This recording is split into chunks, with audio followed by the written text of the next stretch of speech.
I'm glad to be here. It's good to see you guys, and man, I love the summer. I love it not because of the heat and the humidity and all those things. I love it because of 10 to 10, where we all get to be under one roof. We get to worship together as one faith community. And you guys did not disappoint this morning. I could hear you worshiping, and you were worshiping loud. It was probably all of the second service people. But here's the thing is you get to, at the end of service, reconnect with the people that you met last summer that go to an opposite service than you, and you get to hang out with them. And we're going to have all kinds of fun things planned all throughout the summer.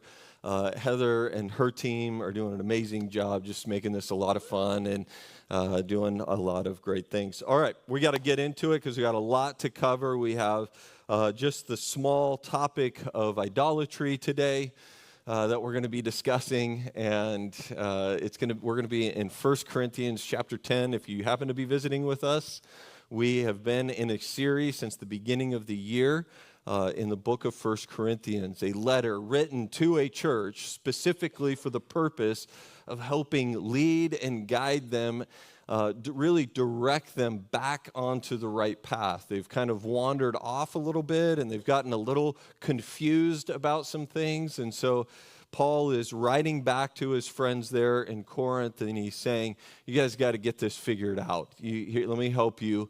Let me straighten you out a little bit. And so we're going to be in chapter 10. Well, in his book, The Rest of God, Mark Buchanan recounts the story of his grandmother-in-law, Grandma Alice. He called her, that's what he called her, and she had this huge boulder-like stone sitting right in the middle of her backyard garden. It had been there forever and was way too big for her to move, but it was kind of pretty. It was round and it was smooth, and it had these glittery mineral chunks in them, in it. And so she figured she might as well polish it up and make it an attractive centerpiece in her garden, since she couldn't move it.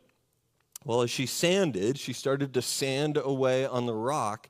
He said that she noticed a thin sifting of gold starting to gather on the stone. She moistened her fingertip and put it in the dust, and it was gold. He said her heart started racing. She sanded faster, now leaning her whole body into it, and more gold dust appeared. Now she was scrubbing that rock as if it were a blood stain. Gold dust accumulated rapidly, and in a split second, she caught the infamous gold fever. That same fever that made grown men in the 1800s squander their homes and families and go out west in search of treasure. She could feel it. She was going to be rich. She stopped for a moment to wipe her brow, and that's when she noticed that something was wrong with her wedding ring. The top side was normal, but the underside, the part that nestles in the crease of the finger, was wire thin. And it's when she realized that all the gold dust that she had seen had come from the sandpaper filing down her ring. In just a moment, her greatest treasure, a family heirloom, was reduced to dust in pursuit of a treasure that had never been there to begin with. Mark said he laughed the first time his wife told him that story, but only the first time. After that, he said, it made me sad.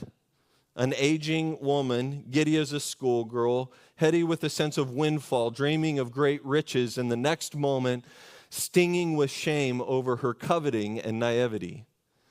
But it's also sad, he said, because much of my life I've repeated again and again, Grandma Alice's mistake. I've squandered treasures in pursuit of dust. And in 1 Corinthians chapter 10, Paul is going to explain how Grandma Alice's mistake is one every follower of God since the beginning of time has been tempted to make. And it's called idolatry. And it's the source of all of our sin. And also a source of a lot of the anxiety and strife and bad choices that the Corinthian church believers are making. And Paul sets out to guide them and direct them and to set them straight. So some context for this discussion. If you remember, Paul's been helping the Corinthians navigate a controversy in the early church about whether or not it was okay to eat meat that had previously been offered to idols. Many of the new Christians, particularly the Jewish ones, felt like eating that meat was really, that had been blessed by an idol, was really contributing and by eating it would have a lingering demonic curse on it. But others were like, no, God's power is bigger than that. God overcame all of that, and there is no curse on this meat. And so therefore, because Jesus' death cleansed all things for us, we can eat it. In chapter 8, as you remember, Paul tells them that the meat eaters are actually correct. Jesus' death has indeed cleansed all things for us, and anybody that's on a carnivore diet said amen. And if you don't know what a carnivore diet is, I think you can figure it out. He says it's okay to eat meat that's been offered to idols, but then he goes on to say, if you remember, he says that if exercising that right to eat meat made it hard for someone to hear the gospel, then he was willing to give up eating whatever meat was available in order to reach people, to do whatever it takes, is what we talked about last week. And so, chapter 10, after making that point that it was okay to eat meat offered to idols, Paul is now making it clear that he's not trying to imply that idol worship is no big deal. It is a big deal. It's a huge deal. It's the heart of all sin, from Adam and Eve and to the children of Israel, all the way down to Grandma Alice. Paul didn't specifically mention Grandma Alice, but I'm pretty sure that's who he had in mind, right? This poor little lady who... oh, sad. Verse 1, here we go. We're going to read through a bunch of verses with some context, and then we're going to apply this to our life today. Here we go.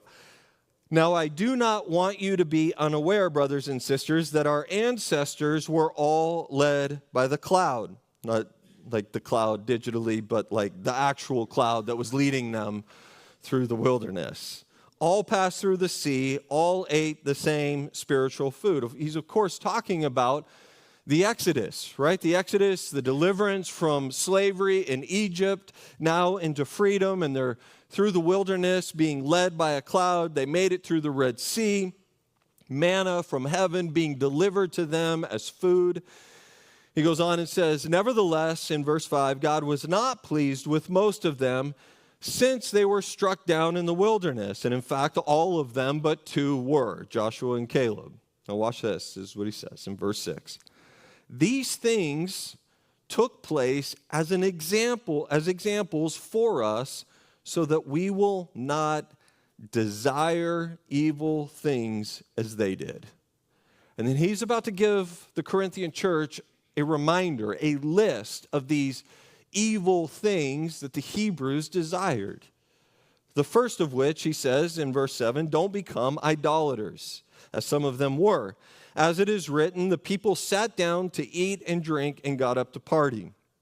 Now, this is a reference to Exodus chapter 32, which we're not going to go to today, but what Paul is doing here is he's reminding these believers, these new Christians, he's reminding them of their ancestors, of this history that had taken place. And they would have known Exodus 32. They would have known the context of what Paul is talking about here. And in that verse, it says, the people sat down to eat and drink and got up to party. That sounds nice. But really, kind of the literal definition of that is like this gross, total depravity. Is that kind of a party, right? It's complete debauchery. In verse 8, it says, let us not then, and this is the second thing, commit sexual immorality as some of them did. And in a single day, 23,000 people died. A reference to Numbers chapter 25, where they turned away from God. They were seduced by these women and committed sexual immorality, and they turned their worship from God to the worship of Moab, and God sent a plague that killed 23,000 people. Verse 9, let us not The third thing, test Christ, which that language there, testing Christ, it could be defined as the opposite of trusting God. He said, let us not test Christ as some of them did and were destroyed by snakes. This is a reference to Numbers chapter 21, where Israel questioned God, and they tested God, and God sent poisonous snakes and killed them. Verse 10, and don't grumble as out of slavery. Some of them did and were killed by the death angel. That word grumble there is to murmur, to talk under your breath, to question, to complain. Right? These are people who were saved by God. They were delivered out of captivity, out of slavery, and they were given their freedom, and they began to grumble. They began to complain and talk under their breath and question God, and they had all of their food and their water provided for them every single day. They had the land of promise in their future, and all they could do was complain about it. And Paul is telling the Corinthian church, don't be like those guys. Right? Now, I would never do that. I would never grumble or complain about anything. I have friends who do this a lot, but not me. I would never do that. I would never live, right, saved by God, like living in the Spirit, and then, God, why does this happen? What were you thinking about this circumstance or situation? God, I need you to provide for me in this area, and I need that, and I would never do those things. It's just the friends that I have that struggle with it, and I pray for them a lot. It goes on to say that the death angel, that those people were killed by the death angel. That's how the story ends. That's what happens when God's people get into idolatry, into sexual immorality, into testing the Lord, into grumbling and complaining. And listen to this, and this is going to be hard for some of you to hear, but this is the truth. God killed people that he actually saved. People that he delivered, people he saved, he killed them.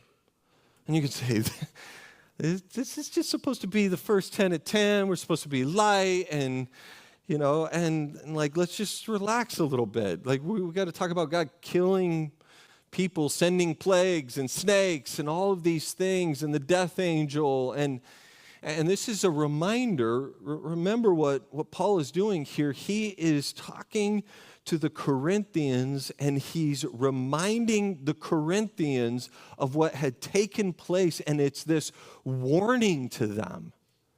He's telling the story of Israel in such a way to show the parallels between the Hebrews and the Corinthians. The Hebrew people got into idolatry, and what's taking place in Corinth is they've got all of these idols, all of these temples everywhere, and they're being drawn into these idol worship things. They're being confused by stuff, and he's saying, don't go there. He's running the parallel of the Hebrews who got into sexual immorality. And as we heard in chapters 5, 6, and 7, it was all about abstaining from sexual immorality, fleeing from that. Don't get caught up into the culture of Corinth. And then now they're testing God, saying, well, I think it's okay if we eat this meat or not eat this meat. And so there's this testing going on and this grumbling and complaining to Paul about what they have the right to do. Goes on and says in verse 11, these things happened to them as examples, and they were written for our instruction. I would make the argument that it's not just for the instruction of the Corinthians, but they're for our instruction today. Paul is saying, wake up. Wake up. If you were sleeping, I just woke you up. Wake up. Don't make the same mistakes as these people did. Don't go down that path, because that path always ends in death. And I think we could all agree that when we go down the path of idolatry or sexual immorality or grumbling and complaining and testing God and opposing God, we may not experience a physical death in this life, but we do experience the death of our soul. It leads to death. It goes on in verse 14, so then, my dear friends, flee from idolatry. I'm not going to go into the story of Joseph, but you remember we said when you flee from idolatry, you run away. You don't tempt it. You just run. You get out of the way. Notice here that Paul summarizes all of Israel's problems under that one heading.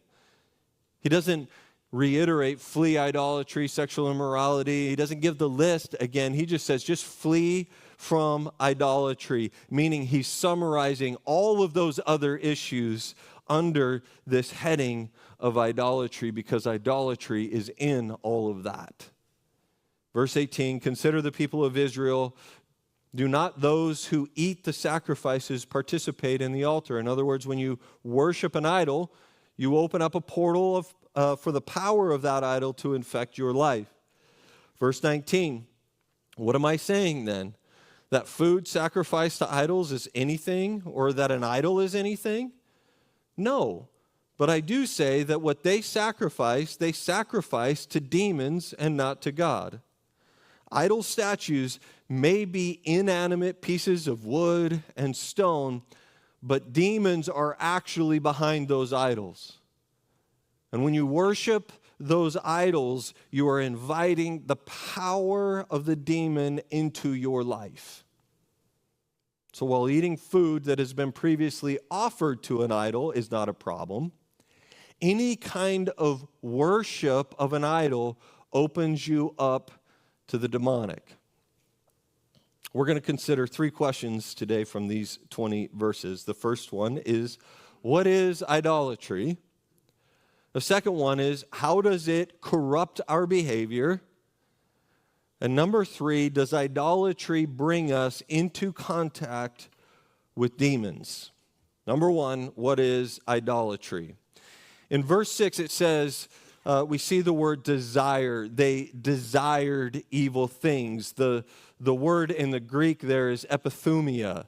We don't have a great English word for this or English translation for epithumia, but thumia meaning desire, epi meaning like super desire, like a lot. It becomes so large that it controls you. You can think of it like a deep soul craving in your life, something that you are driven to obtain in life, because without it, you're not sure if life would even be worth living. That's idolatry. See, what happens when we read through the scriptures and we just kind of flippantly open up the book and read, we get to passages of scripture like this where it's addressing idolatry, and for many of us, we assume that idol worship is the bowing down to of a little gold statue. And since I don't have any little gold statues in my house or in my basement, we don't have basements here, like in my house, right, that somehow we're not really an idolater at all. But I would just caution us to not be so naive, because biblically, an idol is anything that takes the place of God in your life. It's why in verse 14, Paul summarizes all of Israel's wilderness sins as idolatry. Not just the creation of a golden statue, but also the sexual immorality, also the complaining and the disobedience. All of this was idolatry. Idolatry is when something becomes so central and essential to your life that you couldn't imagine being happy without it. Something so important that if you lost it, you would just feel like life is hardly worth living at all. If you're taking notes, you could write this down. Idolatry is not so much about what you bow your knees to, it's what you lean your soul on. Here's another way to think about it. One of the Hebrew words for worship is the word kabod, or kabod? Kabod. I knew it. It literally means weight. To worship something is to give it weight in your heart. An idol is whatever in your heart is so weighty that you couldn't imagine life without it being any good. Our English word, worship, captures this. It's worship is translated the worth-ship. Right? Whatever is in your life that you assign the most worth to. And here's the tricky part, because an idol is not always a bad thing. Oftentimes it's a good thing that you've given godlike weight to, and so because you've given godlike weight to, it turns into a bad thing. For Adam and Eve, they were given freedom and free reign of the entire garden, and it was the tree of knowledge of good and evil. Right? There was the one tree that they were not to eat from, the one tree that they shouldn't even touch. But they wanted that tree. They needed that tree. They had to have that tree, the epithumia. They craved that tree. And they were willing to compromise their relationship with God to get it. For the children of Israel, epithumia was a desire for safety. The delicacies that they experienced and that they had in Egypt. They didn't like being exposed in the wilderness with nothing but the promise of God to protect them and nothing to eat but the manna that God provided for them every morning. And so they turned their back on God to pursue other things. So, of course, the question for all of us today is, what is it for you? What do you epithumia? What carries the most weight in your heart? To what do you assign the most worth? What is it that you say this constitutes a happy and complete life, and without it, life is not worth living? I don't think that you can avoid this question even if you're not religious. Like this question applies for every human being. The human heart always finds something to worship. Even secular anthropologists realize this. One cultural commentator summarizes it this way: there has to be something that captures our imagination and our allegiance, which is the resting place of our deepest hopes and to which we look to calm our deepest fears. Whatever that thing is, we worship it. We pursue it. It's the one thing we cannot live without, defining and validating everything that we do. So what is it for you? What is that thing that captures your soul? And if it's anything other than God, we're in trouble. I'm going to give you some examples of some really good things, some things that are life things, but can oftentimes become an issue of epithumia. Marriage. We say things like, just give me a good marriage and I'll be happy. That the key to a happy life is to find that special someone, and when you do that, everything else in your life will just fall into place and you will live a life of bliss. And if you hear people laughing, it's because they're married.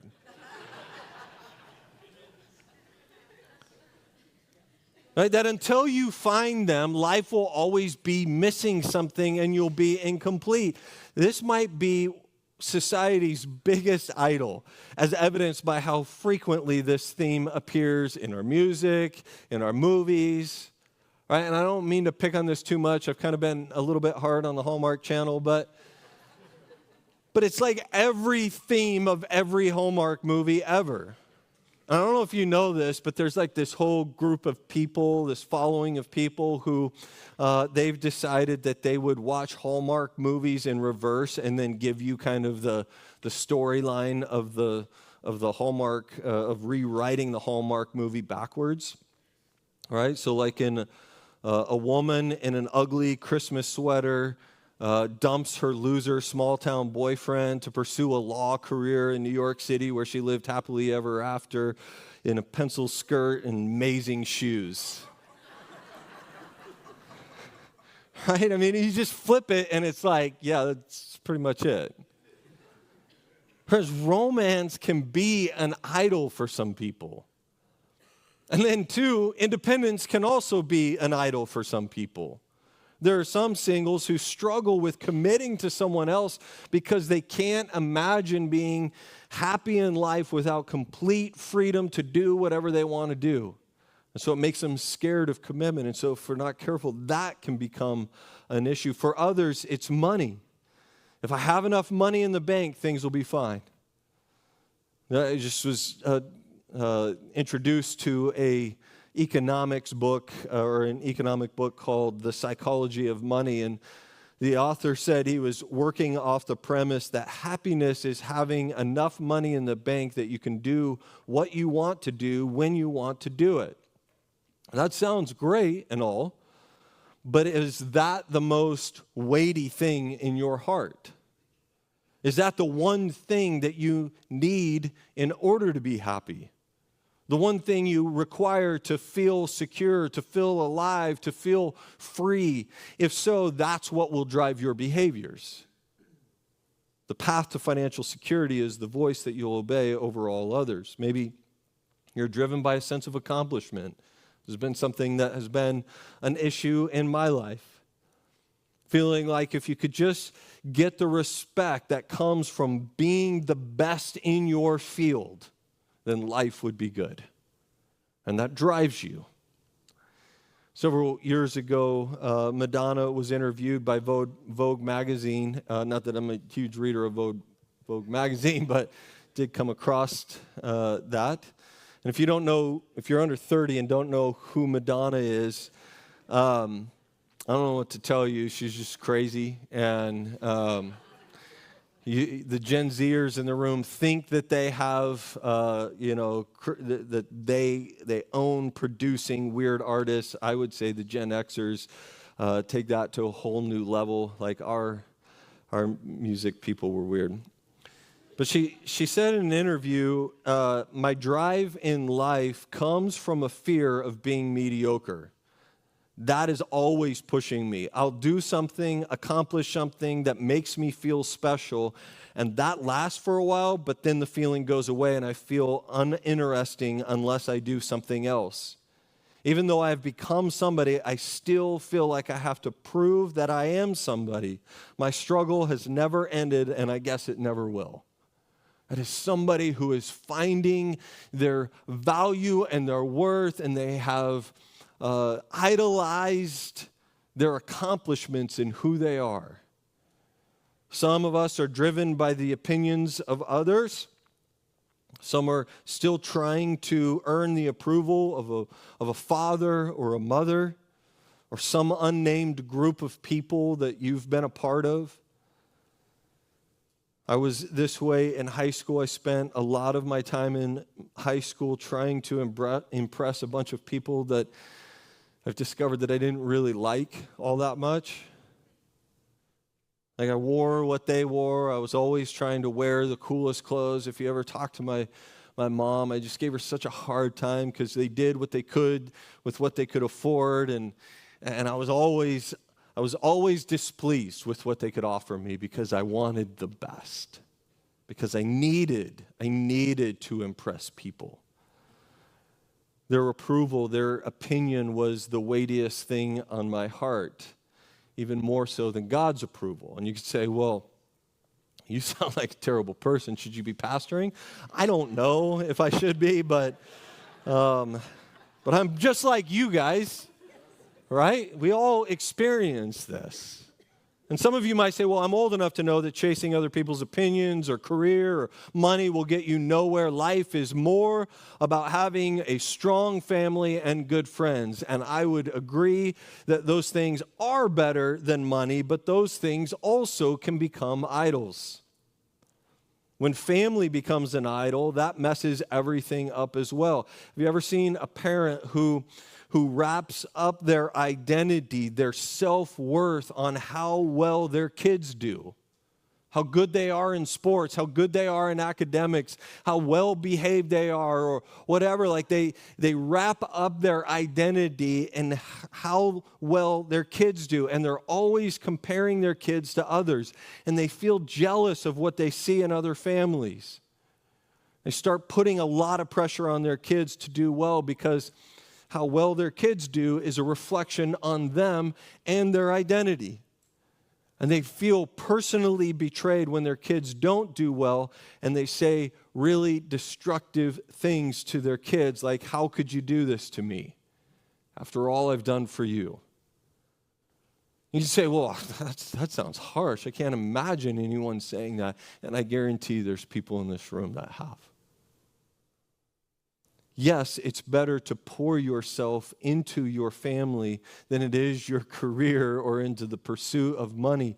But family can become an idol as well. My identity as a Christian is not supposed to be about being a successful pastor, a model husband, a good dad.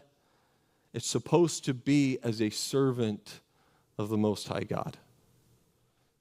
Tim Keller says, an idol is whatever you envision enabling you to live a life of power and joy without God. What is that for you? What's the one central thing for you? The one thing that has the most weight in your heart, the one thing that you attach the most worth to, the one or two things that drive your life. Number 2. How does idolatry corrupt our behavior? In chapter 10, Paul ties idolatry to all kinds of corrupted behavior. Verse 6, he says, because of their idolatry, the children of Israel, verse 8, gave themselves to sexual immorality. So let's consider, how is idolatry corrupting your behavior, my behavior? Whatever you feel like you have to have for life to be complete, you'll be willing to do whatever it takes to obtain that thing. Martin Luther said that God bookended the 10 Commandments, right? He says that we should have no other gods before us, but, we should have no other gods but the Most High God, Yahweh. He should be the one and only essential for happiness. We should have no other gods before us. And then the 10th says not to covet, which means to yearn for something. Literally, for the Greek version of the Old Testament, it uses the actual word epithumia. This deep in your soul because you couldn't be happy without it. Martin Luther says that he bookends both of those, the 10 Commandments with both of those commands. Don't have any other God before you and don't covet. Because if we keep these two, keeping all the others would be much, much easier. Think about it for a second. It's because you idolize sex and romance that you break your marriage vows and commit adultery. You can't imagine being happy and fulfilled in life without this kind of relationship, and your marriage isn't giving it to you, so you step out on your marriage. It's because you idolize money that you steal. You're not naturally a dishonest person, but taking a little here or cutting this corner gets you that cherished extra money. It's not just that you're a dishonest person, you're driven by epithumia. It's because you idolize money. You break God's commandments to be generous, to tithe. It's not that you are a stingy person, it's just that you can't give away money because you depend on it for happiness and security. It's because you idolize the opinions of others that you lie. As an adult, when you lie, it's a lot of times to protect your image, to protect how people see you. Because you still idolize what people think of you, you bend the truth to make yourself look better than you really are. Idolatry drives our sinful choices. It corrupts our hearts, which in turn corrupts our behaviors.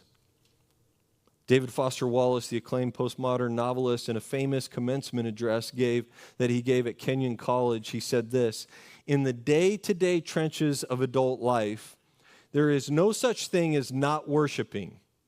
Everybody worships. The only choice we get is what to worship. If you worship money and material possessions, if they are where you tap real meaning in life, then you will never have enough.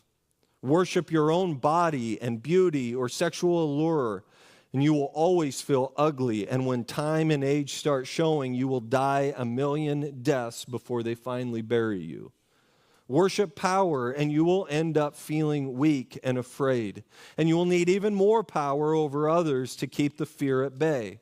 Worship your intellect, being seen as smart, and you will end up feeling stupid, a fraud, always on the verge of being found out." Idolatry turns us into a frantic person like Grandma Alice. Always striving, always sanding away the best parts of your life in pursuit of that one thing that never really had any value at all. Some of you if you look around your life, if you inspect your life, whether it's your family or whether it's the pursuit of money or affirmation or identity, you find yourself sacrificing to an idol. And if we peel back the layers of our sin, we'll find an altar to an idol there. St. Augustine said that in many ways our sinful actions and sinful emotions are like smoke from a fire. In some ways, the worst thing to do would be to get rid of the smoke. Think about it in your home. If your home is filling up with smoke and your wife says, "Oh, don't worry about it, just open up the window and let the smoke out." You're going to be like, "No, we got to find out where the fire is," right? If there's smoke, there's fire. No matter how small the fire may be, you're not going to just try to, wave away the smoke and say like, "Well, it's a bummer, but we'll just kind of get rid of the smoke." No, you got to find out where the fire is. I heard it said that if you worshiped your way into sin, you'll have to worship your way out of it. Growing up for me, my idol was connected to image management. My worries were driven by a fear of not being seen as successful, not being someone who other people liked. It was driven by a fear of not being liked, not by everyone, but by those people who were really close and mattered in my heart, people I worshiped in my heart. We're all the same. And I've just got the courage to stand up here and be honest about what is my idol. My question for you is, what is yours? What is the thing that you have allowed into your life? And maybe my transparency is just to get you to like me. I don't know. Number 3, does idolatry really bring us into contact with demons? Verse 18, do not those who eat the sacrifices participate in the altar. Verse 20, what they sacrifice to demons and not to God. Meaning, when you make a sacrifice to an idol, you are in communion with a demon. Say, come on. Craving marriage too much, being driven for success, being too into your kids, right? Maybe those things aren't good, but is Paul really saying that if we idolize those things, that we are communing with demons? Well, not really. You see, Satan has power over everything in this world, not under submission to God. So God calls Satan the ruler of this world, the prince of the power of the air. Think of that imagery. Air is everywhere. We just breathe it everywhere we go. And if the air here is poisoned, you're going to breathe it in. And Satan's power and influence are everywhere. And every sacrifice made in pursuance of an idol does open you up to that influence. And that's a big thing to say. And that may be a hard thing for people to hear, but it's true. Idolizing your family, idolizing marriage, money, the opinions of others opens yourself up to demonic influences in your life. Say, wait a minute, isn't Paul here just talking about actual pagan temple rituals? Yes, he is. But as we've seen, it's not just in a temple that you make a sacrifice to an idol. We make sacrifices to idols every day. It's when you compromise your integrity because you need to be married that you sacrifice to an idol. It's when you stay late and overwork at the expense of your family that you sacrifice to an idol. It's when you tell a lie or you brag or you boast so that you can maintain your image before others that you sacrifice to an idol. When you cut corners to get ahead, you're making a sacrifice to an idol. Satan is at work. He is at work in all false worship, and sacrifices are the portals by which he gains control over your life. When you trust in money rather than God, you are allowing that spirit, which is a demonic spirit. You may never know that you're communing with demons. It's not like you're going to grow horns out of your head, right? That's what Hollywood would tell us or the world would tell us. But the reality is you find yourself compromising and communing with the enemy. Friends, verse 14 says, "So then, my dear friends, flee from idolatry." It's the primary battle for your soul. What are you going to worship? Are you going to give yourself to the worship of the living God or to dead idols? Paul says in Romans 1 that this is a battleground of the human soul. Worship God or worship idols. So heed what Paul says to these Corinthians, flee idolatries. And the last bonus question is, how do we escape idolatry? Verse 13, no temptation has come upon you except what is common to humanity, but God is faithful. Highlight that, star it, underline it in your Bibles, on your devices, whatever. It says he will not allow you to be tempted beyond what you are able, but with the temptation he will also provide the way out so that you may be able to bear it. God is faithful. The way to overcome idolatry is to lean into the presence and the faithfulness of God. When you believe that God is present and real and filled with unconditional and unrelenting love towards you and ready to help you, your captivity to idols will be broken. When you realize that your identity is not found in those people that you value and worship in this life, but really your identity is found as a son or daughter of the Most High God, you are free from that idol. Look at how the writer of Hebrews explains it in verse 5 of chapter 13. Keep your life free from covetousness. Again, another word for idolatry, wanting something so bad, epithumia, that it controls your behavior. Keep your life free. Be content with what you have, for he has said. How can you be content? This is the way. Believing in the promise that he will never leave you, never forsake you, so that we can confidently say, the Lord is my helper. I will not fear. What can man do to me? Freedom from the fear and the craving that leads to idolatry is found in the confidence and the presence and the love of God. I'm going to close with this. Psalms 23, such a familiar passage of Scripture to all of us, but a reminder to us in where we prioritize God and maybe those idols in our life. He says in chapter 23, the Lord is my shepherd. I have no needs. Could you say that this morning? I have no needs. But then I think David does have needs, right? Scholars say he was probably writing this on the run.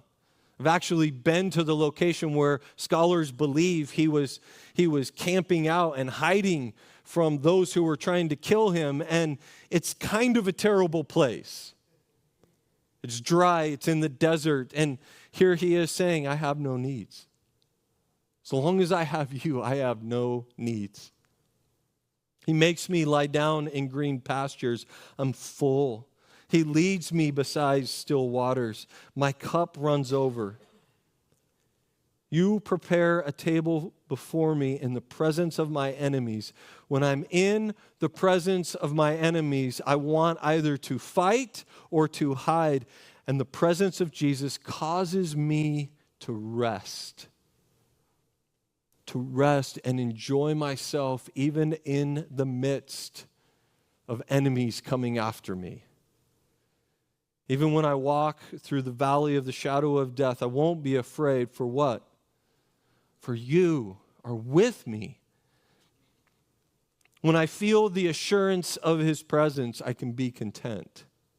Even when I'm surrounded by my enemies, by dangers, toils, snares, I can rest in his presence because surely goodness and mercy will follow me all the days of my life. I couldn't get away from them if I tried. So my question is, do you believe this? And some of you would say, I want to believe this. I want to. I just don't feel it. I don't see it. It doesn't seem like goodness and mercy following me. My question is, if the Lord is my shepherd, why am I on the run from my enemies in the first place? Why am I in their presence? Why do I have them? Yet even there, in the midst of difficulty and disappointment and unanswered prayer, I can still be assured that the Lord is my shepherd. And I may not understand all that he's doing. And God's goodness is often longer than ours, but even now, in the midst of the valley of the shadow of death, in the presence of my enemies, I can cling to him.